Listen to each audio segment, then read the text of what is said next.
In the span of 11 hours, from 8:42 p.m. to 7:51 a.m., Israel was struck by 6 separate waves of Iranian missile attacks. 6 waves. Not 6 missiles. 6 coordinated, sequenced, deliberately timed barrages, each designed to arrive just as the damage from the previous wave was being assessed, just as ambulances were reaching casualties, just as bomb disposal teams were beginning to sweep for unexploded ordnance. The timing was not random. It was engineered. Iran did not just attack Israel last night. Iran attacked Israel's ability to recover from being attacked. And embedded in 3 of those 6 waves was a payload that has transformed the streets of Tel Aviv from a city under bombardment into a city that is now, in the most literal sense of the word, a minefield. Cluster munitions. Hundreds of submunitions scattered across residential neighborhoods, commercial districts, parks, and schoolyards. Some detonated on impact, many did not. And the ones that did not are still out there this morning, sitting on sidewalks under parked cars and gardens where children played 24 hours ago. Tel Aviv is not just damaged, Tel Aviv is contaminated. And cleaning a city of unexploded bomblets is not a task measured in hours or days. It is measured in months, sometimes years, sometimes decades. Let me walk you through each of the 6 waves, because understanding the sequence is understanding the strategy. Iran was not firing randomly into the night. Every wave had a purpose. Every interval between waves was calculated. This was a military operation designed with the precision of a surgical procedure, except the patient was a city of 4 million people. Wave 1 launched at 8:42 p.m., 5 K-bar Shekhan ballistic missiles fired from mobile launchers in western Iran. All 5 carried conventional high explosive warheads, no cluster munitions.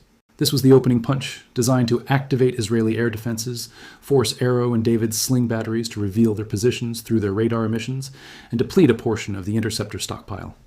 Israel engaged all 5 missiles.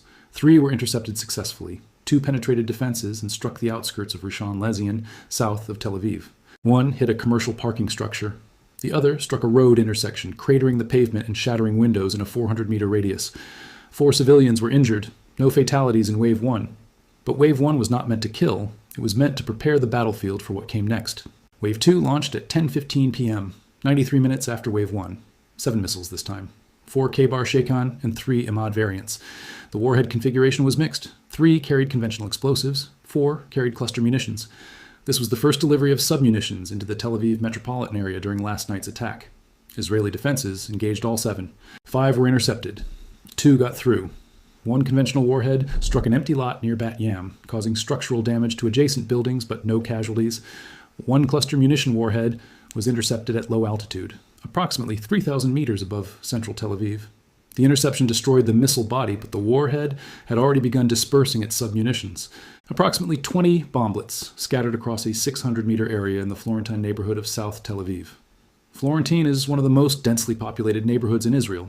Narrow streets, low-rise apartment buildings, bars, restaurants, and shops that, under normal circumstances, would be filled with people on a Thursday evening. Last night, most residents were in shelters, but not all. 3 people who were moving between buildings when the bomblets fell were injured. 1, a 34-year-old woman, suffered shrapnel wounds to her legs and abdomen. She is in serious condition at Ichlov Hospital. Wave 3 launched at 11:48 p.m. This wave was different.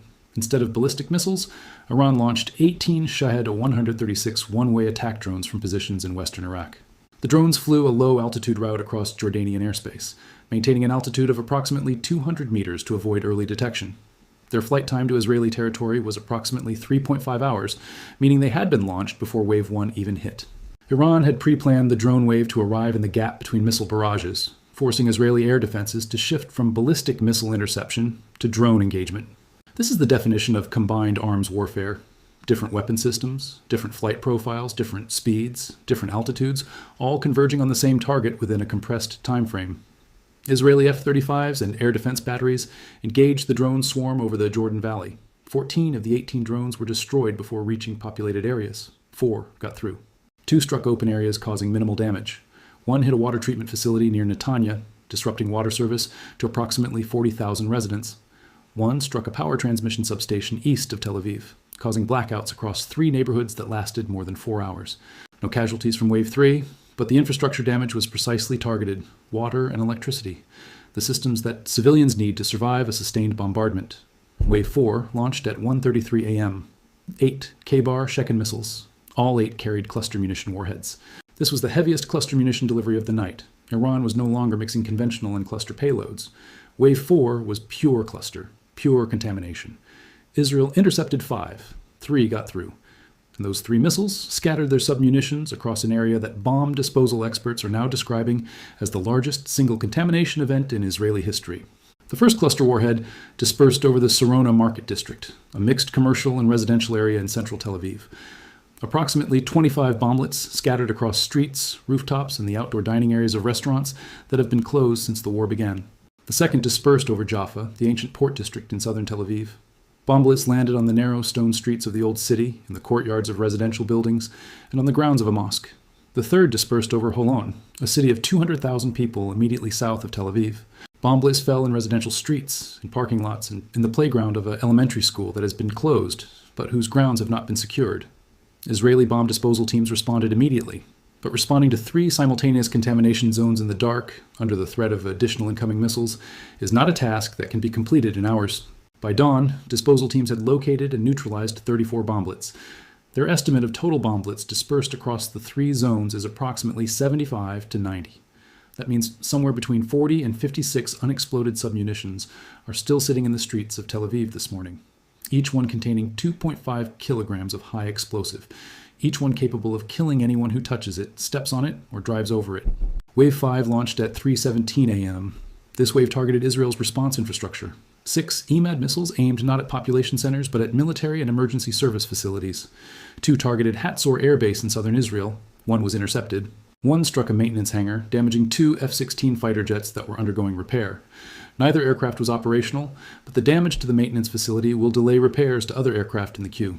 2 missiles targeted the Kiryat, Israel's military headquarters compound in central Tel Aviv. Both were intercepted by David's sling batteries positioned specifically to protect the facility. The final 2 missiles targeted emergency service staging areas in the greater Tel Aviv area. 1 was intercepted.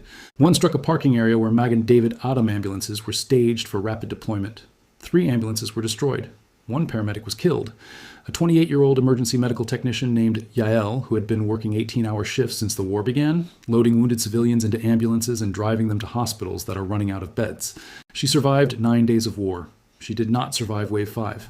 Wave 6 launched at 7:33 a.m. dawn. This was the cruelest wave of all. Not because of its size, it consisted of only 4 missiles.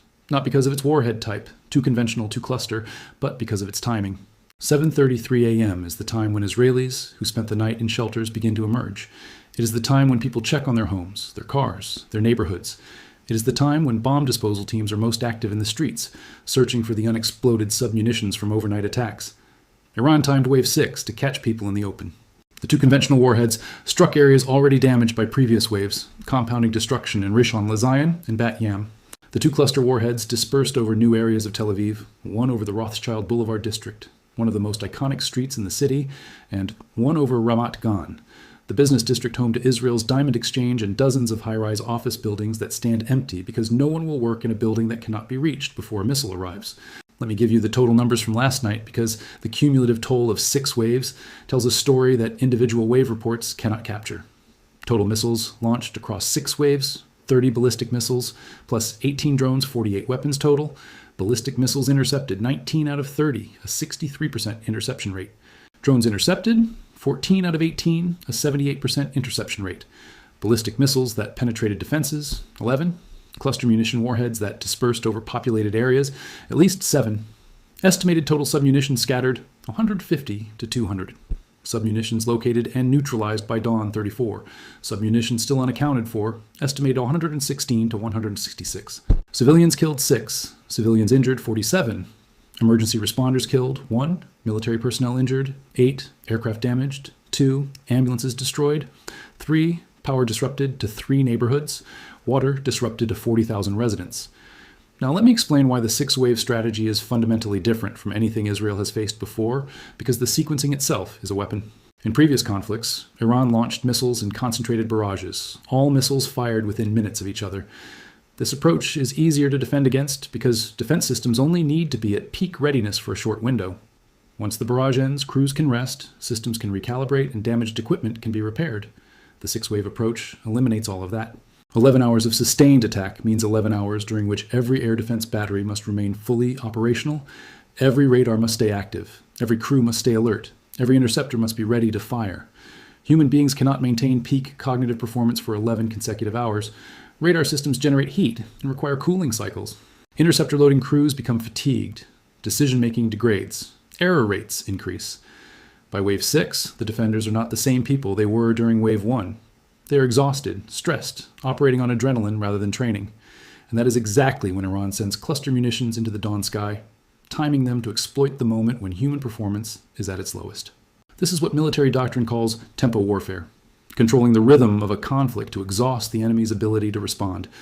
Iran is not trying to overwhelm Israeli defenses in a single moment.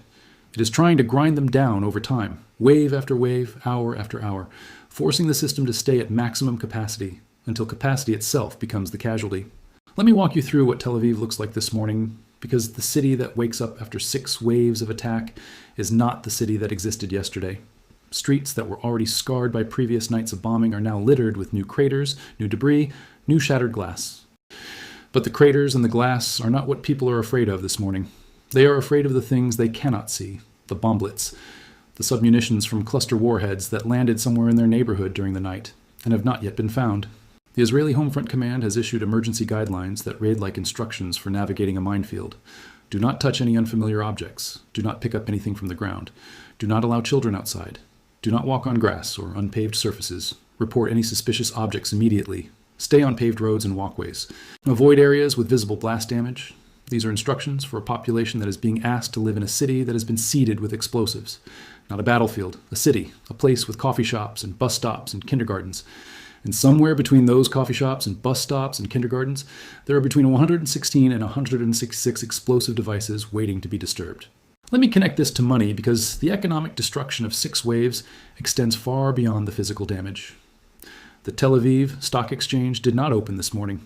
For the 4th time since this war began, trading was suspended due to security conditions. When it last traded, the benchmark TA35 index had fallen 23% from its pre-war level. 23% of market value erased. International insurance companies have reclassified Tel Aviv as an active conflict zone. The same designation applied to cities in Syria and Yemen. That reclassification means commercial insurance premiums for businesses operating in Tel Aviv have increased by 400 to 600%. Many insurers have simply withdrawn coverage entirely. A business that cannot insure its inventory, its property, or its employees cannot operate. The cluster munition contamination adds a new dimension to the insurance crisis. Properties in contamination zones cannot be occupied until bomb disposal teams certify them as clear. That certification process could take weeks for individual buildings and months for entire neighborhoods. During that period, the properties generate no revenue. Mortgages still need to be paid. Employees still need to be compensated or terminated. The economic damage is compounding daily, and each new wave of cluster munitions adds another layer of contamination that extends the timeline for recovery. Ben Gurion International Airport remains open, but operating at less than 15% capacity. Only 3 airlines continue to fly into Tel Aviv, down from 97 before the war. Tourism revenue, which contributed approximately $7 billion to Israel's economy annually, has dropped to effectively zero. The tech sector, Israel's economic crown jewel, is hemorrhaging talent as skilled workers relocate to offices in Europe and the United States. Every day this war continues, Israel's economic foundation erodes further, and the cluster munitions ensure that even when the war eventually ends, the economic recovery will be delayed by the months or years required to decontaminate the affected areas. Let me tell you what comes next, because Iran has established a pattern, and that pattern tells you what tomorrow night will look like. The 6-wave strategy was not improvised. It was refined over the course of this war. Early attacks used single waves, then double waves. Now 6 waves spread across 11 hours. The progression suggests that Iran is systematically testing and expanding its attack methodology, learning from each night's results, adjusting timing and warhead configurations based on observed Israeli defensive responses. Tomorrow night will likely bring 7 waves, or 6 waves with a higher proportion of cluster munitions, or waves timed even more aggressively, with shorter intervals designed to further compress Israel's response capability. The trajectory is clear. More waves, more cluster munitions, more contamination, more exhaustion for defenders, more danger for civilians. Here is what I need you to understand. 6 waves of attack over 11 hours, 48 weapons launched, 11 ballistic missiles penetrated defenses, 7 cluster warheads dispersed over populated areas, between 150 and 200 submunitions scattered across Tel Aviv and surrounding cities. Only 34 found and neutralized by dawn. Between 116 and 166 still sitting in streets, parks, rooftops, and schoolyards. 6 civilians dead. 47 injured. 1 paramedic killed while trying to save others. 2 fighter jets damaged, 3 ambulances destroyed, power and water disrupted. The stock exchange closed, insurance premiums up 600%. And somewhere in the Florentine neighborhood, in the old streets of Jaffa, in the playground of a school in Holland, there are small metal objects containing 2.5 kilograms of explosive each, waiting for someone to find them, waiting for a child to pick one up, waiting for a car to drive over one, waiting. Mainstream media is reporting this as another night of missile attacks. They are showing you the same footage of interceptions lighting up the sky that they have shown every night for 2 weeks. They are not explaining what 6 waves over 11 hours does to the human beings operating defense systems.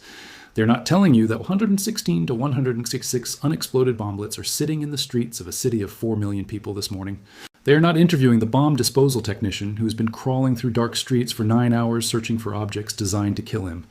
They are not connecting cluster munitions on school playgrounds to the insurance premiums that will bankrupt small businesses. They are not showing you the 28-year-old paramedic who died in Wave 5 because they have already moved on to the next headline. The story they are telling is about a conflict.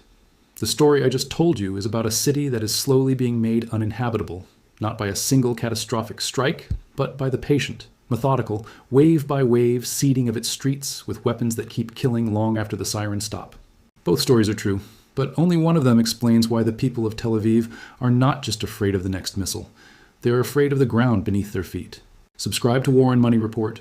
We deliver daily intelligence briefings that go beyond the explosions, connecting weapon-by-weapon analysis to economic consequences, military tactics to civilian survival, and the bombs that fall from the sky to the bomblets that remain in the streets long after the cameras leave. Hit the notification bell because tonight there will be more waves, and tomorrow morning there will be more bomblets that no one has found yet. This war is not just destroying buildings, it is contaminating a city, and contamination does not end when the ceasefire begins. It ends when the last bomblet is found. And no one knows when that will be.